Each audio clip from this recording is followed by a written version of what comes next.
Assalamualaikum calon pemimpin bangsa. Kali ini kita akan ke KD berikutnya setelah kalian kemarin PTS. Semoga nilai kalian memuaskan. Hari ini kita akan belajar tentang bentuk aljabar. Sebelum kita ke bentuk aljabar, kita akan mengenal dulu nih bentuk aljabar dalam kehidupan sehari-hari itu seperti apa sih. Contohnya, jadi ada kejadian seperti ini. Sandra membeli 6 buku tulis dan 1 ballpoint. Dia membayar 16.000. Di sini kita tidak mencari harga buku tulis dan harga ballpoint, tetapi hanya kita akan membuat kalimat ini menjadi bentuk aljabar. Permasalahan ini menjadi bentuk aljabar. Misalkan buku tulis, di sini buku tulis dimisalkan itu adalah A dan ballpoint itu dimisalkan adalah B, maka bisa kita buat bentuk aljabar 6 buku tulisnya diganti A menjadi 6A, dan 1 ballpoint atau 1A sama dengan berapa dia membayar? Rp16.000. Maka bentuk aljabarnya menjadi begini. Buku tulis diganti A, ballpoint diganti B. 6 buku tulis berarti 6A, 1 ballpoint berarti 1A, atau boleh kalian tulis A menjadi 6A ditambah A sama dengan Rp 16.000. Kita di sini tidak mencari berapa harganya, bukan hanya bentuk aljabarnya seperti apa. Yang kedua, contoh yang kedua, Mei pergi ke kolam renang. Di sana ia bertemu dengan keempat temannya. Kemudian Mei membeli 5 tiket masuk dengan membayar 75.000. Ini juga bisa dibentuk menjadi bentuk aljabar. Kalian misalkan yang belum diketahui apa? Harganya, harga apa? Harga tiket masuk. Maka ini yang dimisalkan. Misal tiket masuk itu X. 5 tiket masuk berarti 5X. Dia membayar 75.000. Maka bentuk aljabarnya menjadi 5X sama dengan 75.000. Selanjutnya kita ke unsur-unsur pada bentuk aljabar. Yang pertama adalah variabel. Dari tadi kita berbicara ini ballpoint adalah B ya. Ini maaf yang ini B, ini B, ballpoint itu B. Jadi 6A ditambah 1B adalah 16.000. Ini 6A ditambah B 16.000. Nah, dari tadi ini kita berbicara ada A, ada B. Itu apa sih? Itu adalah variabel. Variabel itu sesuatu yang belum diketahui. Ya, sesuatu yang belum diketahui. Contoh, biasanya variabel itu adalah berbentuk huruf. Contoh, 2X ditambah 3Y sama dengan 4. Ada nggak yang belum diketahui? Ada, yaitu X dan Y, atau hurufnya. Hurufnya adalah X dan Y, maka variabelnya adalah X, Y. Di sini yang kedua, contoh yang kedua adalah 4A min 2B plus 5C sama dengan 0. Maka di sini adalah variabelnya A, B, C. Yang belum diketahui adalah nilai A, nilai B, dan nilai C. Ini variabel adalah sesuatu yang belum diketahui. Yang kedua yaitu koefisien. Koefisien adalah pengali suatu variabel, atau gampangannya kalau saya itu adalah angka di depan variabel. Contoh, 2X ditambah 3Y per 4 sama dengan 0, maka koefisien X, angka di depan X berapa? 2. Kemudian koefisien Y, angka di depan Y, yaitu 3. Berarti koefisien X adalah 2, koefisien Y adalah 3. Sekarang 4A min 2B plus 5C sama dengan 0. Koefisien A, angka di depan A, yaitu 4. Angka di depan B, jangan lupa negatifnya ikut, negatif 2. Dan angka di depan C adalah 5.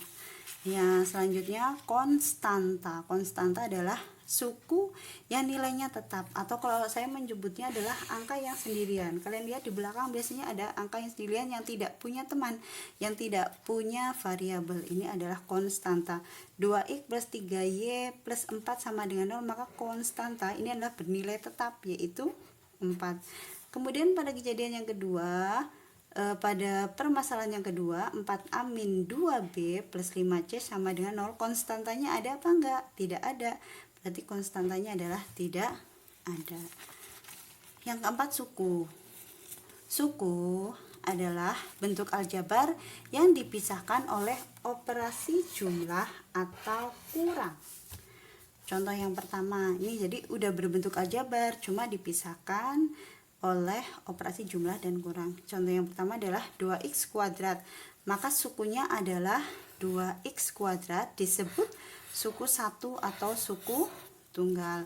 Sekarang 3a plus 5, sukunya berarti 3a dan 5, disebut suku 2 atau binom.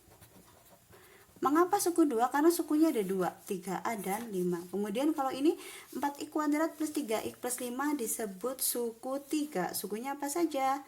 Ada 4x kuadrat, ada 3x dan 5, disebut suku 3 atau trinom. Kemudian kalau yang ini sukunya apa saja? Ada 2a kuadrat, ada 3b kuadrat, min 4ab, terus 3a kuadrat b kuadrat, kemudian 4a kuadrat b. Ada berapa? 1, 2, 3, 4, 5. Berarti sukunya adalah suku 5. Karena suku 5 itu termasuk banyak, maka namanya polinom.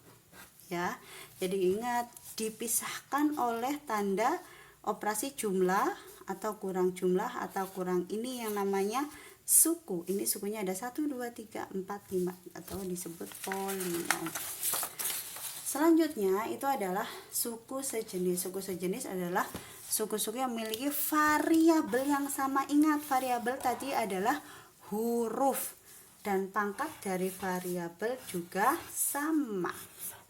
Ingat, variabel adalah huruf. Contoh, sekarang 2x ditambah 5y min 3x. Ada nggak yang sama? Variabelnya yang sama, hurufnya yang sama. Ada apa enggak? Ada, yaitu 2x dan min 3x. Maka yang sejenis adalah 2x dan min 3x. Contoh yang kedua, 2a kuadrat plus 5b kuadrat plus 3a kuadrat min 4b kuadrat plus 7 sama dengan 0. Suku yang sejenis kalian lihat A. Ada A enggak? Ada. Pangkatnya sama enggak? Sama. Kalau pangkatnya sama, otomatis ini adalah sejenis. Mana lagi? 5b kuadrat dengan b kuadrat. Ini adalah sejenis. Ada lagi enggak? Tidak ada. Maka yang sejenis hanya ada 2, yaitu 2a kuadrat dan 3a kuadrat serta 5b kuadrat dan min 4b kuadrat. Kemudian yang ketiga, contoh yang ketiga ini kalian perhatikan, 4x kuadrat plus 5y kuadrat plus 4x kuadrat. Ada yang sejenis? Ada nggak yang sama? Ini dan ini sama nggak? Tidak sama. Ini dan ini tidak sama, maka tidak ada yang sejenis.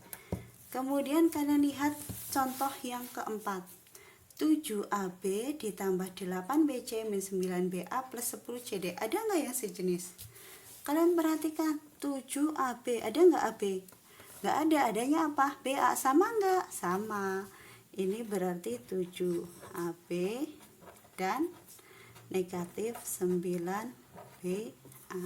Ada lagi? bc dengan cd sama nggak? Nggak ada. Berarti hanya ini. Oke, pertemuan pertama setelah kalian PTS hanya saya cukupkan sampai di sini. Kita baru mengenal bentuk aljabar, belum ke operasi aljabar. Untuk pertemuan selanjutnya kita mungkin akan ke operasi aljabar. Nah, ini ada latihan buat kalian. Ingat, hanya untuk latihan kalian di rumah. Ya, hanya untuk latihan kalian di rumah. Semoga kalian beruntung. Kita hari pembelajaran kali ini dalam bacaan hamdalah bersama. Tetap jaga kesehatan, jangan lupa berdoa ya, jangan lupa juga berolahraga. Alhamdulillahirobbilalamin, billahi taufiq wal hidayah. Wassalamualaikum warahmatullahi wabarakatuh.